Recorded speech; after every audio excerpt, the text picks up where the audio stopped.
The Justice Department is expanding the investigation into the relationship between President Trump's campaign and Russia. This after a series of emails tweeted out by Donald Trump Jr.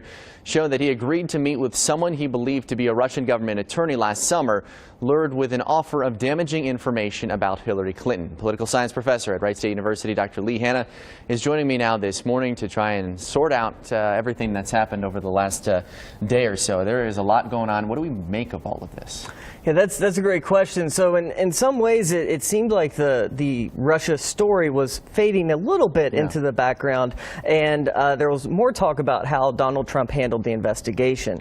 But now you have this email that shows that a member of the family on an email with other top staffers was willing to meet with someone who identified themselves as having information from the Russian government. So that's a pretty big story. And one of the emails from Donald Jr. says, "If it's what you say, I love it," especially later in the summer. So there's this idea of getting potentially incriminating information about Hillary Clinton at the time, and specifically referencing later in the summer, obviously, as we're gearing up towards the election.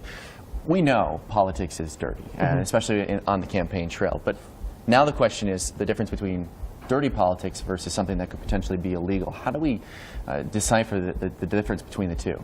Sure. So on the one hand, people are trying to, I guess, equivocate opposition research is that is welcome from any source and anywhere in any country.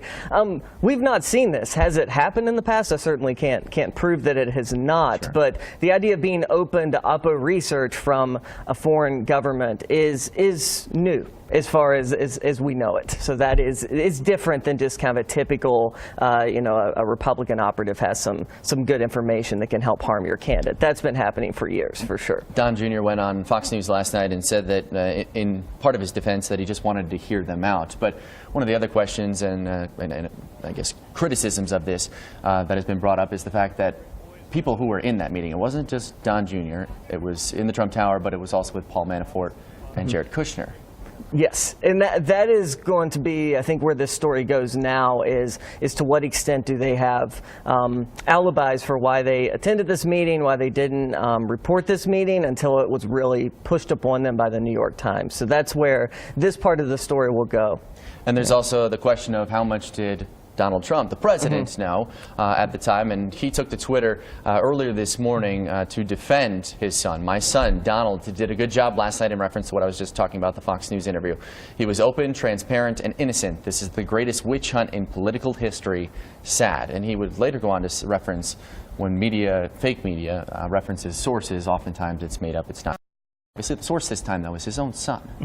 So yes. What are we to make of the president's reaction to this? Sure, and I think I've said this on numerous occasions when I've come on. There's a reaction from the far left that's probably gone too far, and there's a reaction from the far right who's dismissing this at too great of an extent. And we're still trying to nail down kind of where the in-between is in terms of what the president knew versus what he didn't. And so you don't want to speak too quickly kind of beyond what the data show, but certainly we know that saying that Russia, that conversations with Russia are fake news is not true. There are now emails provided by Donald Trump Jr. that show that they actually did have some communications with people associated with the government. And this is likely to be obviously investigated further by Robert Mueller, who's doing his investigation too. So there are a lot of layers to this. We're certainly going to continue to follow all of those layers. Dr. Lee Hanna, thank you so much for coming in this morning. Really appreciate your time. Thanks for having me on. All right.